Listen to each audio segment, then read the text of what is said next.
This week on the Computer Chronicles, digital photography. We'll show you the hottest new camera, the Epson 750Z.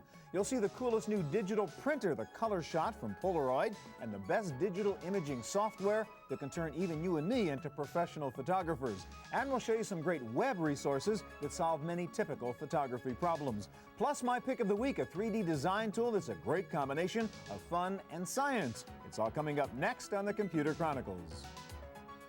The Computer Chronicles is brought to you by BigStar.com, with thousands of videos and DVDs for the whole family.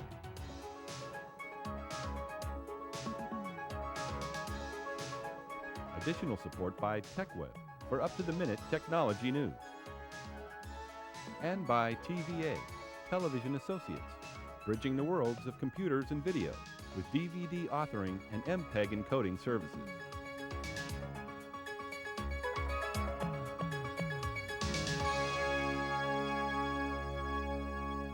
Hi, and welcome to the Computer Chronicles. I'm Stuart Chaffee. Well, we have come a long way since this little thing first came out, the first consumer digital camera from Casio. It cost a lot of money, had lousy resolution, and lacked almost all of the features you would expect in a good camera.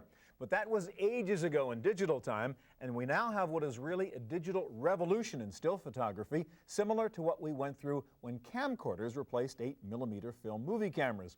And Lisa, you are with Epson, and there's a zillion digital cameras out there right now, but a lot of the writers are saying one of the best new cameras out there is your Epson 750Z. So I want to ask you why. And I've heard a couple of things about it, so let me go through some of the features, can I? Great, yes. All right, number one, you claim you can do actual 8x10 photos with this little camera. It's got really high resolution. How do you manage that? That's correct. We have a 1.25 megapixel sensor, which is 1280 by 960 pixels. And through our new image enhancement technology, high-picked, we're able to take those original pixels and create 1600 by 1200 pixels. So you effectively have 1600 by 1200, which gets us something like that, which is really quite phenomenal. If we can get a shot of that 8x10 picture of flowers, I mean, couldn't have done that a couple of years ago. That's right. Out of little digital cameras. Okay, so we got high res, you can do 8x10. A couple of things, that has an optical zoom. One of the things a lot of the early cameras don't have. That's correct. And what is kind of zoom lens on that? This is a 3-time optical zoom lens. That'll give you 35 millimeters to 102 millimeters. Okay. So you're able to take pictures both close up and far Real away. Camera. Correct. All right, another thing, a lot of the problems with some of the digital cameras, the little LCD displays, they consume a lot of battery power, number one. They're slow and jerky when you move around. You've improved that on that one. Explain that. That's correct. We have a high-quality LCD monitor, which allows you to view your images in real time. So there's no lag as you pan around and look at different shots? No, not at all. In fact, if you just move the camera back and forth here, you can see. Sure, it's like a movie camera. Correct. And you got something called solar assist, which is cool. Explain that idea. That's right. This is our sunroof for our LCD monitor, if you will. So you actually use sunlight to illuminate the LCD. Rather than battery energy. Correct. Okay, so if you're in the sun, which most of us are when we're taking pictures, you save battery life that way. Exactly. Speaking of batteries, that's another weakness in these things. They do consume a lot of battery. You're stuck on the road, and if it's rechargeable, you don't know how to do that. What's your solution here? Well, we have a great pocket-sized charger. This is a nickel metal hydride rechargeable batteries. So turn that around. So the plug is actually built in there. Correct. So you can just stick that in your little photo bag. You can even put it in your pocket. Okay, now can you use regular batteries, or are they only those rechargeable? You can use AA size batteries, or alkaline, or use the rechargeable batteries. All right, now what's the memory and storage story in here? Again, a lot of the problem is you run out of memory when you're out there in the field, or you forgot your little card, or you didn't have an extra card. How do you store pictures? Right. The PhotoPC 750Z has 12 megabytes of memory. So we have both 4 megabytes of internal memory and an 8 megabyte compact flash card. And this 8 meg compact flash card and the 4 megabytes of memory will allow you to store 164 pictures. Well, but even if I forgot that little thing, I still have internal memory, so I have sort of backup memory inside also. That's right. If I'm doing 8x10s like this, I'm guessing that takes a heck of a lot of memory. Is that right? You can store 16 of these high-resolution images. Okay, so in the high-res mode. Let's see what else. Now you can also do direct printing, right? I don't need a computer to print from this. I can go into your Epson printer? That's right. We include the software that you need for direct print as well as the cable. This cable hooks right into the camera and you're able to directly print from the camera to the printer. Only to an Epson printer? That's correct. Okay, so it's your little package of the Epson camera and the Epson printer. Right. So no PC needed. That's correct. So you save your money right there. That's right. Another question is something called quick shot. Again, a lot of these you have to wait a long time till it's ready to take your next picture. That's not true with this? That's correct. You can take a picture within 3 seconds of the last picture that you took, even in the 1280 by 960 mode. All right, last thing, which is really cool, I just want to show here. You guys are very clever on the print side. You have this little thing here. I'll hold this. Hope not to. A little sticker printer, right? Because kids have all these little stickers, so you can That's take right. a picture and turn it into stickers and just peel these things off and put them on your book at school or whatever. That's correct. All right, thank you, the 750Z. Appreciate it. Thank you. All right, well, first time you take the picture, of course, with a camera. The catch with digital photography up until now has generally been that next step, printing the picture. Usually it means expensive printers, costly color ink cartridges, high-priced paper, and even then you rarely got the quality you could get from your local one-hour Photoshop. And I guess you guys at Polaroid, you're really the instant printer company, really, as much as a camera company. You've come up with a solution with your really tiny little color shot printer. What's the deal? What's different about this one? It certainly looks different. Well, it's the first printer in the world that prints on true photographic film. What does that mean? That means that we've taken Polaroid Spectra film. It's the same Polaroid film you'd use in a Polaroid camera? Absolutely the same. And we've made a different variation called Polaroid Color Shot film. Both work in the Color Shot printers. All right, now, but as I understand it, this film is actually cheaper than the regular Polaroid film, right? Right. Regular Polaroid film, if you recall, in order to take a Polaroid picture, it requires a battery to power Built that into the picture. film thing, Built yeah. into the film pack. So if we can take that battery out and slim down some of the packaging, we can make it less All right, expensive. can we actually print a picture Sure, while absolutely. we get going? In Show us fact, the I'm all process? queued up right here, so I'm just going to hit the print button. And in fact, this will take 15 seconds to For print that picture this to spit out there? Right. Okay. And you can see the Color Shot is blinking right now. The Color Shot printer is available in either a USB version, which is the charcoal, or a putty version, And which there's is our the Polaroid parallel. picture. There's All our right, so Polaroid and picture. typical, we sit here and wait a couple minutes till the 2 picture minutes, comes out. it'll fully develop. Here's some samples of pictures that we've already done with our Color Shot Okay, printer. let's just hold them up there. Yep, pretty good looking stuff. Yeah, so these are from stock photo or photo CD images that we printed on the Color Shot, and then as you move along, we'll take here's some pictures that we. Oh, that's great. Yeah. Yeah, photo CD. That. This is directly from digital cameras. Popular digital cameras like Epson or Polaroid or Agfa or Kodak. Now let me ask you about this little watermark thing. How does that get on there, Bob? Well, we've jumped ahead to our new Direct Connect accessory. Okay, what is And, this? Let's hold this up so we can show this. What is this about? This $99 accessory allows you to directly connect either of your Polaroid Color Shot printers to popular So digital like we cameras. saw with Epson, you don't need a computer in the middle. Absolutely. And we have a whole laundry list of popular digital cameras that we support from Epson and Agfa, Olympus, and Kodak and on. So you can print directly to your Color Shot without being connected to the computer. And with the Direct Connect accessory, we have the watermark capability. So when you set up your Direct Connect for your camera, you can insert text or a logo that'll print on every picture that you print. All right, now what are all these buttons doing on this little thing? Okay, this button is going to take us through as we're hooked up to the camera here, and I don't know if you can see the just LCD. Press that and just. And it advances okay, so the screen. I can control the camera from this thing. Right, and if you double-click really quick, you'll go backwards. Okay. And this button here will allow us to print one picture. All the pictures that are in the camera? And this will print the 36-up thumbnails of all the pictures that are stored in your now, camera. Explain how this all works. I can imagine in a Polaroid camera, at least I assume, I was sort of exposing the Polaroid film there and then printing that film. How are you getting the picture kind of inside this film here? Boy, that's a good question. And truly, I don't know. I'm sure a closely guarded secret within Polaroid, but we are taking that digital image and exposing the Polaroid film in 15 seconds. I mean, this is kind of a Polaroid camera in here, I guess, in a way, right? Yes. In fact, if we wanted to load a new pack of film, I don't have one here, but this is the pack of film. It looks, yeah, exactly. Looks exactly the same. In fact, we could grab one of these and load it up in there. It just sticks in there. There's no toner, there's no ink, there's no developer. So the you're ready ink, to as go. in Polaroid film, is really inside the film itself. That's why there's no ink cartridges to buy or any of that stuff That's we have on correct. typical printers. Right. It's called integral film. The chemistry is all integral to the film. And how much does this thing cost? These list for $299. Both are the same price. Street price, of course, may vary, and they ship with MGI Photo Suite and one 10-pack of Polaroid And color here's your shot Michael film. Jordan picture, which, to be fair, you pulled from the web, right? You Yes, don't I have to did. take that, did you? Yes. So you can do web printing, too. You can download pictures from the internet, your favorite movie stars, your favorite sports stars. Being from Chicago, guess who I picked? All right, thank you, Bob. Well, whether it's writers, composers, or artists, there is a natural tendency to resist new technology. I guess it's printing. And to sometimes want to do things the old-fashioned way because sometimes the new stuff is threatening. When it comes to photography, though, even the pros are embracing the new power of digital cameras.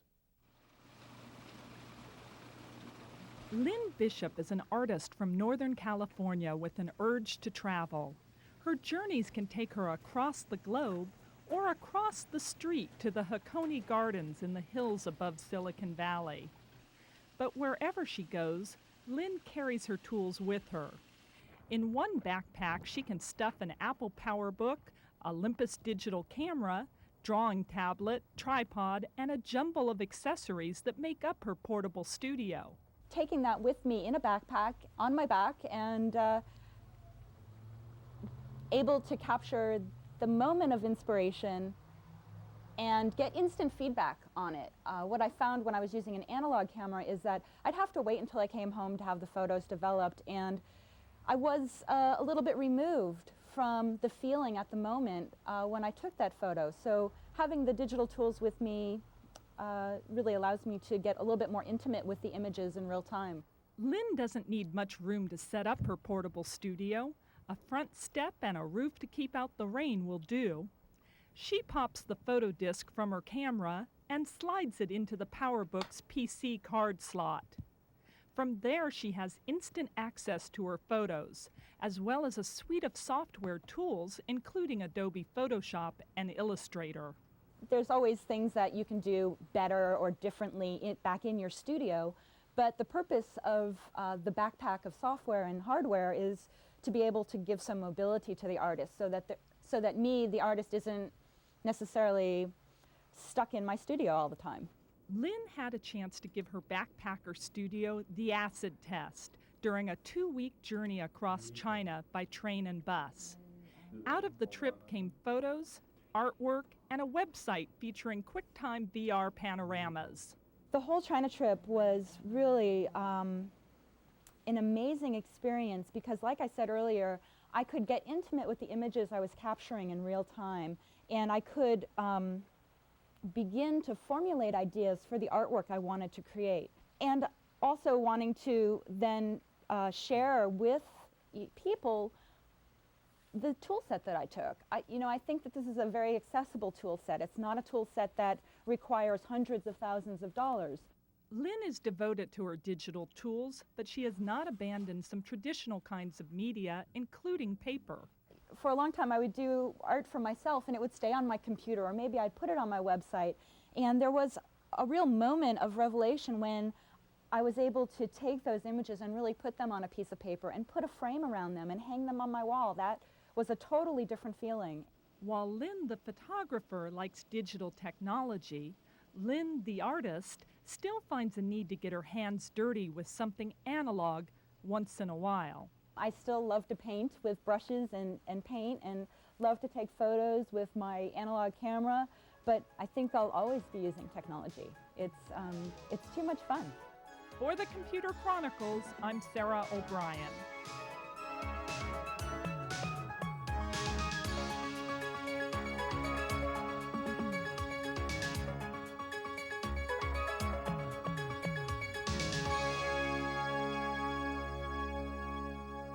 The real beauty of digital photography is that it lets you get inside the picture and change it, improve it, or just play around with it and have some fun. Digital photography software is really the ultimate creative tool, and our expert today on how to use this software is Owen Linderholm of Windows Magazine. Nice, Welcome, Owen. We've picked 3 pieces of software I want you to go through very quickly. First one is Photo Suite 2 from MGI, and you have it up here, which lets you actually do things with the pictures, right? Change them and manipulate them and turn them into other things. Right. You can do things like, for example, I have a picture of my daughters here. We can rapidly cut them out from the background of the Christmas tree. I'm just going to start So it comes with a tool that lets you sort of cut out Yeah. just the girls. and Just take the them out of girls. the background. It's smart. It knows where the edges of the girls All are. right, so you've and done that before, so I'll let you sort of just jump ahead. Okay, to the so now cutout here's version. here's one example I cut out, a little bit ragged, but that No more background. no more background. You can then take this and drop it into Put it in a new background. another background. So what are you trying to build here? We're trying to build a greeting card. This could be a Valentine's card So or maybe a card or birthday something. card, whatever we want. So you now, put them behind another image there. right, we've just, or you could put them on a beach if you wanted to pretend that they Sure. were in their Christmas dresses on the beach sometime. Same technique that's used to make all kinds of famous people look Artificial reality healthy. here, That's all right. right. So then we switch to the project window where we've pulled up a greeting card, in this case So a you added birthday some card. balloons and you added some, and all this stuff you could have done inside Photo Yeah, Suite. and you can just move the picture around, get it to however you like. Now you've got a birthday card, and you can print this out on any inkjet printer, and it will look great. Right, and it shows you can do slideshows, create albums, do internet stuff, anything you want. Right, you can go on the internet, get advice, new photos. You can make slideshows to show on Okay, the so this is screen. your favorite image editing software. Yeah, that's now. right. It's got a wide range of features. All right, let's Tons of move stuff to you can let's do. move to the next one, which is really fun, called Instant Photo Artist, which lets you take a photo and kind of makes you think, you're a real painter. Right. What you do is you load up some photo you really like that you want to turn, maybe you want to show off to your friends what a great landscape painter you are. All right, so on the left there, that's the digital photo we took. Right. So we were on vacation, we took a photo, but now we want to make it look artsy. Right, and let's say we want to pick one of the many built-in styles they have. We can be an impressionist, we can be an oil All painter. right, so who do you want to be here? Well, let's be Renoir for the Renoir, sake of okay. things. So it's got the intelligence of what Renoir would do. Right. So you don't have to really know anything about art? No, you don't have to know Just anything scrape at all. along. Now you can go with broad brush strokes, and you'll start to see background emerge. This is a And little you're doing bit blurred. nothing, if you'll pardon the expression, intelligent. I mean, you're just scraping through this thing, right? You don't have to know what you're doing. You don't have to know anything. Then you just paint away, paint away, paint away, and you'll start to see the outline of the photo, of the image emerge, and it looks like a painting. And if it's a bit too much So are you just sort of painting-like, brushing over the outline of the photo, I am, basically? and they've given you, they even And you give you little have the blue Renoir guidelines. brush, if you will. That's right. And then I can, if I want to make it a little more realistic, I can do that just as easily. We can start to bring out the details of the houses, and Okay, all so of to a quickly sudden scratch through the rest of it there, just because I'm in it. And there you go. And you've turned that little photo over there into into something that looks like a painting. painting. Very easy to do. Right. And you can do all kinds of styles. You've got paintbrushes, pencils, chalk, markers, ink pens, tons of options. You can make it look like an oil painting. You can make it look like an old newsprint photo, all kinds of And things. then again, print that out, right? Again, print that out, export it to another application, whatever you Okay, want to do. next thing I want you to show me is a piece of software called Photo Recall. And one of the problems, I know you take all these digital pictures now, you dump them onto your hard drive, you don't know where they are, you don't know what folder they're in, you forgot what you called them or what that file name meant with regard to the picture. And this sort of solves that organizational problem, Right. doesn't it? You can have all kinds of photos from all kinds of places. 3 photos of the same shot, all with something slightly different in them. You don't remember which one. So you've got like a little virtual photo album here, huh? Right. You can just page through, see some of the pictures you've got. You're able to see the name of the photo when So you can add that it was little text created. at the bottom and give a little caption for each one. Right, and you can go and get some information about this picture of the cat, for example.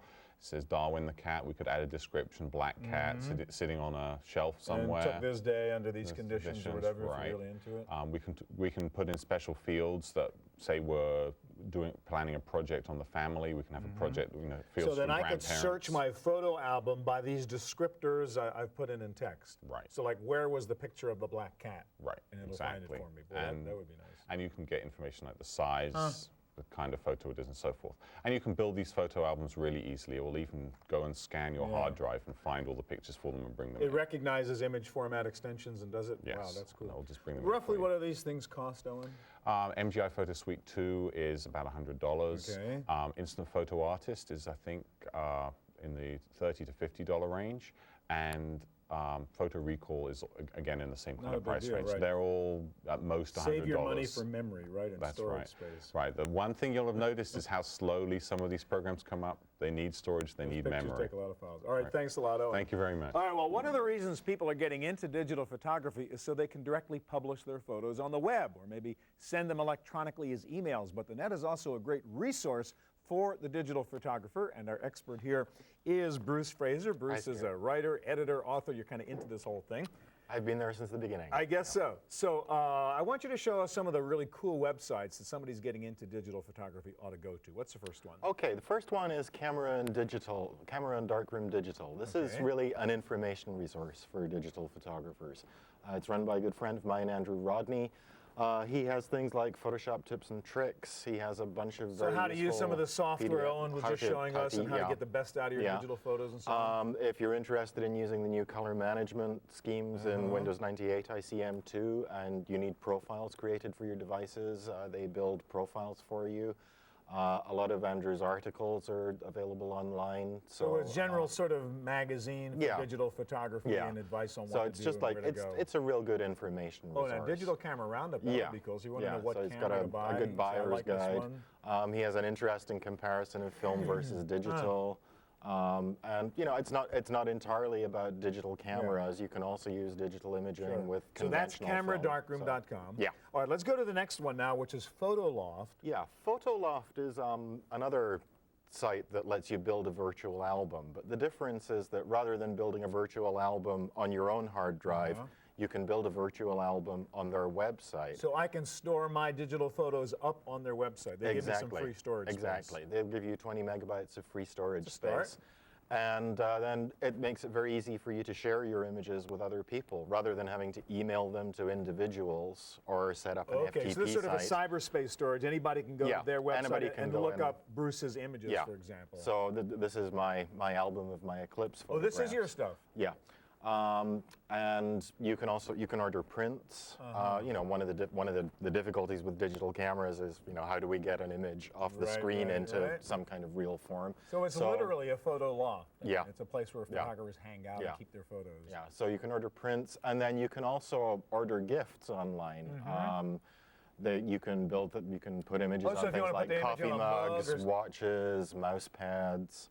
And so you can upload your image, say, I want it on a mug, order it, and they'll send you the mug with a picture on it. Yeah. All right, that's cool. Yeah, and that's the part where they make the money, of course. All right, now speaking of hard copy, go to Evercolor, because that, as you pointed out, is the big issue here, getting good quality, durable prints from your pictures. Yeah, I mean, the low-cost printers have made incredible improvements over the last couple of years. As we just saw earlier, Yeah, but longevity of the print is still an issue with them. So the issue is the print itself may fade after a couple of years. Yes, it will fade after a couple of years. What do you do about that? Evercolor are fine art printers. They offer two printing processes.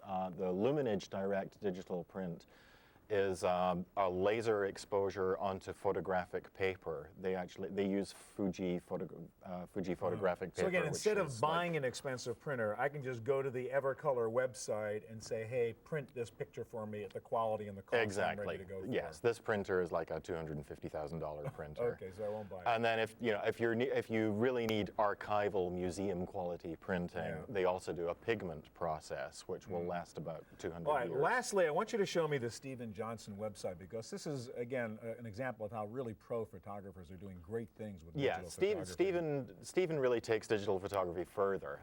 He captures still images that are 5,000 by 7,000 pixels. 5,000 by 7,000 pixels. So he makes big 50-inch prints. And, show us the QuickTime VR aspect of that, because that's he's also started doing panoramas, which are quite interesting. They are, again, large images. Right, so that's a full-size print from this image would be about 25 feet long. Okay. And for web use, what he's done is he's converted them to QuickTime VR files. And so you can actually go in, you can navigate through them. That's great. You put a map in the middle, you can zoom in, you can zoom out. Bruce, we're out of time. Thank you very much. Thank you. All right, that's our look at digital photography. I'll be back in just a minute with my pick of the week.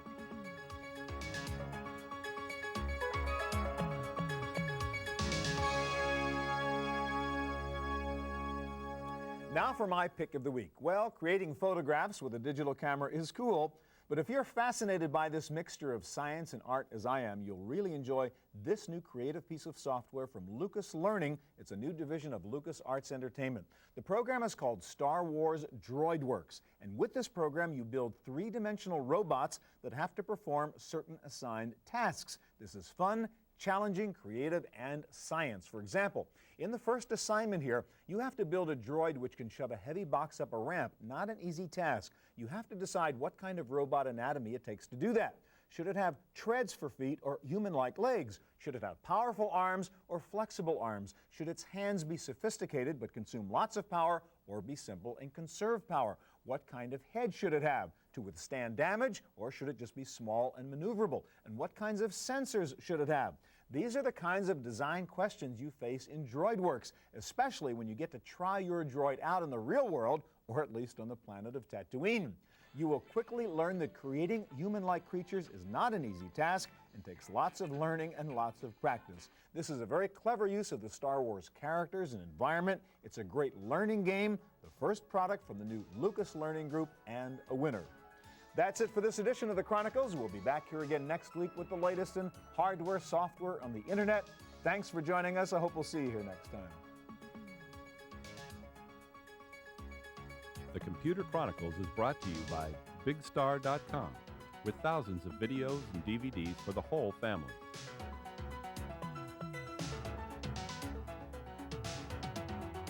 Additional support by TechWeb for up-to-the-minute technology news. And by TVA, Television Associates, bridging the worlds of computers and video with DVD authoring and MPEG encoding services. To purchase a videotape copy of today's program, call toll-free 1-888-310-7850. Please specify the show number and the topic.